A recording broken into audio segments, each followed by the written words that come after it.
जय गुरुदेव, जय महाकाली। आप सभी साधकों का जय महाकाली साबर मंत्र विज्ञान के आपके अपने चैनल पर स्वागत है। कई जगह लोगों की कुंडलियां को विश्लेषण में ये चीज सामने आती है कि या तो साढ़े साथी चल रही है और साढ़े साथी का ऐसा दौर चल रहा है जहां व्यक्ति बहुत परेशान है, या शनि की युति से विषय दोष बन रहा है, शनि चंद्र युति से, या गंभीर रूप से शनि राहु की युति से दरिद्र दोष बना हुआ है, शनि केतु की युति से पिशाच दोष बना हुआ है, या शनि और बुध की युति से प्रेत दोष बना हुआ है, या इन ग्रहों के आपसी दृष्टि संबंध है।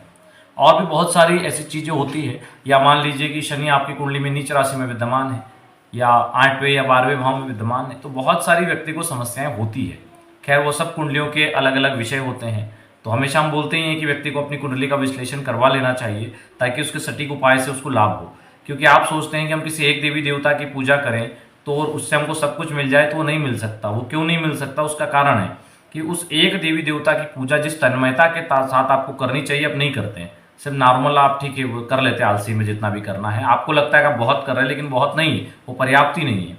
ठीक है, इसलिए उसका लाभ नहीं होता। इसलिए हमारे ग्रहों को सही करने के लिए अलग अलग प्रयोग, अलग अलग उपाय किए जाते हैं ताकि थोड़ा थोड़ा सबका पॉजिटिव रिजल्ट आके जीवन में सकारात्मकता आ जाए। इसलिए कुंडली विश्लेषण बहुत जरूरी है ताकि आप लोग सही राह, सही उपाय के जरिए सकारात्मकता की ओर अपने जीवन को ले जा सके, तरक्की और समृद्धि की ओर ले जा सके। जिन्हें भी अपना कुंडली विश्लेषण करवाना हो, नीचे नंबर दिया गया है, उस पर संपर्क कर सकते हैं, दिन में 12 से 4।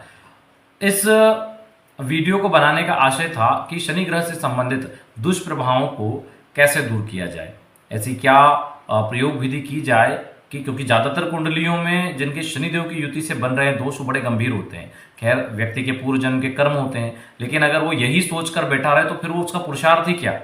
वो अपने पूर्व जन्म के कर्मों को धो दे और पुण्य अर्जित कर ले, तभी तो वो मानव है। भाई, पुरुषार्थी होने का मतलब क्या है? इंसान का दूसरी बार अगर जन्म मिला है, 10.5 लाख से भी ज्यादा बार मनुष्य योनि मिलती है हमें, तो अगर इस जन्म में हम पूर्व जन्मों के कर्मों को धो न दे और पुण्य अर्जित न कर लें तो फिर क्या पुरुषार्थ किया?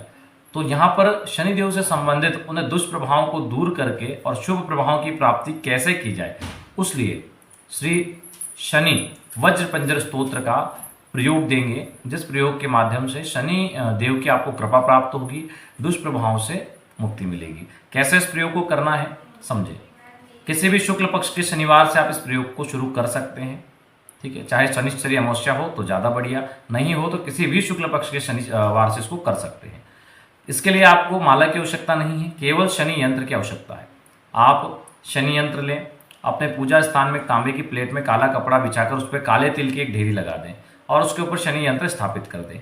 अपना पवित्रीकरण आचमन कर लें और एक तिल के तेल का दीपक प्रज्वलित करें। इसमें लंबी वाली बत्ती नहीं, खड़ी वाली बत्ती लगाएं और तिल के तेल का, या फिर आपके पास अगर वो पीतल वाला है तो वो लगा सकते हो, उसमें लंबी बत्ती आप तो मतलब बत्ती लगेगी खड़ी, चाहे वो लंबी हो चाहे फुल बत्ती हो, ये ध्यान रखें। तिल के तेल में लगाएं और पहले अपना पवित्रीकरण आचमन करें, उसके बाद दीपक प्रज्वलित करें, दीपक का पूजन करें और हाथ में जल लेके संकल्प में मैं अपनी कुंडली में शनि ग्रह के दुष्प्रभावों से मुक्ति और शुभ प्रभावों की प्राप्ति निमित्त यह प्रयोग करने जा रहा हूँ। शनिदेव प्रसन्न हो, मुझ पर असीम कृपा बनाए बोल के जल छोड़ दें। उसके बाद दीपक पूजन हो गया, फिर यंत्र को जल से, पंचामृत से जल से स्नान करवाएं, पुनः स्थापित करें और अष्टगंध आदि से पूजन करें। यंत्र के हमेशा बीच में पहले बिंदी लगाएं, फिर राइट साइड लगाएं। इस प्रकार पूजन हो गया। पूजन करने के, देखो हम हमेशा बोलते हैं कोई भी साधना या पूजन से एक दिन पहले आप लोग शिव मंदिर जाया करो, भगवान शिव का अभिषेक किया करो और भगवान शिव से प्रार्थना करा करो कि हम अमुक कार्य के लिए, जैसे दोष निवारण के लिए कर रहे हैं, दुखों से मुक्ति के लिए करें, तो प्रभु हम दोष निवारण और दुखों से मुक्ति, पापों से मुक्ति के लिए, हे प्रभु हम शनि साधना करना चाहते हैं आपके आशीर्वाद से। हे प्रभु, सब दुख ताप और पाप ताप श्रापों का निवारण करने वाले आप ही हैं और आपकी ही आज्ञा से शनिदेव न्याय के देवता हैं। तो हे भोलेनाथ, यदि आप हम पर कृपा करें तो हम शनिदेव की साधना को सिद्ध करने में सफल हों, ऐसा उनसे प्रार्थना निवेदन करें। आपके जो भी भाव हों भगवान के सामने बोलें और फिर उनसे आशीर्वाद और आज्ञा और आशीर्वाद लेके आए। देखो, बड़ों का आशीर्वाद और आज्ञा और आशीर्वाद मिल जाती है तो व्यक्ति को किसी का डर नहीं होता है।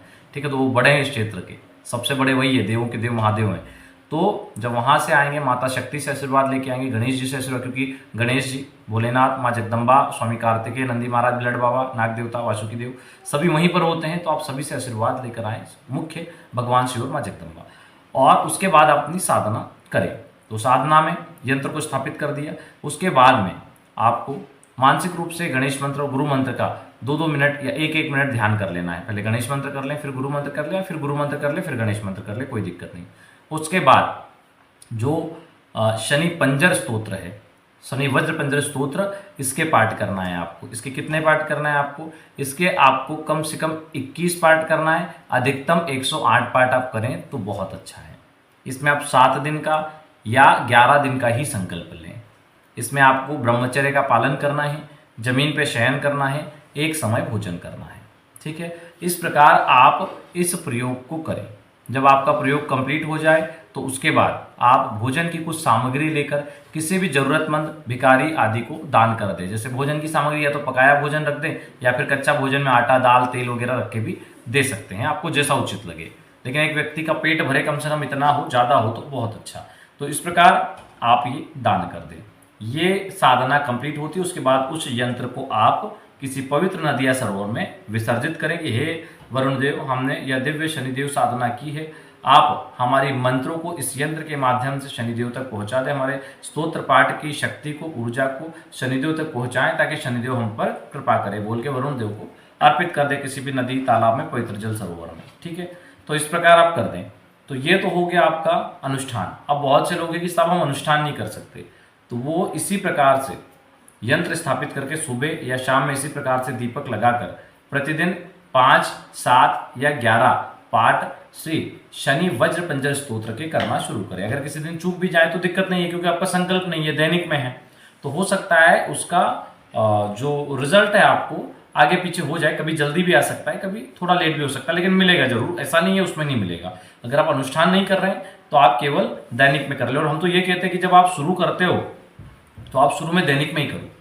दैनिक में करने में आप में क्या होगा कि पढ़ने में गलतियां नहीं होगी, आप उनको सुधार लोगे, डेली पढ़ोगे तो पढ़ने की स्पीड भी अच्छी हो जाएगी। जब आप 15-20 दिन उसको कर लो, उसके बाद में आप फिर अनुष्ठान करो तो आपको अनुष्ठान में गलती भी नहीं होगी और पढ़ने में आसानी भी होगी, पाठ भी आप थोड़ा जल्दी कर पाएंगे। वैसे जल्दी जल्दी पाठ नहीं करना है, पाठ आराम से ही करना है, लेकिन फिर भी नॉर्मल के बजाय अगर आपने प्रैक्टिस की है तो आप थोड़ा जल्दी कर पाएंगे।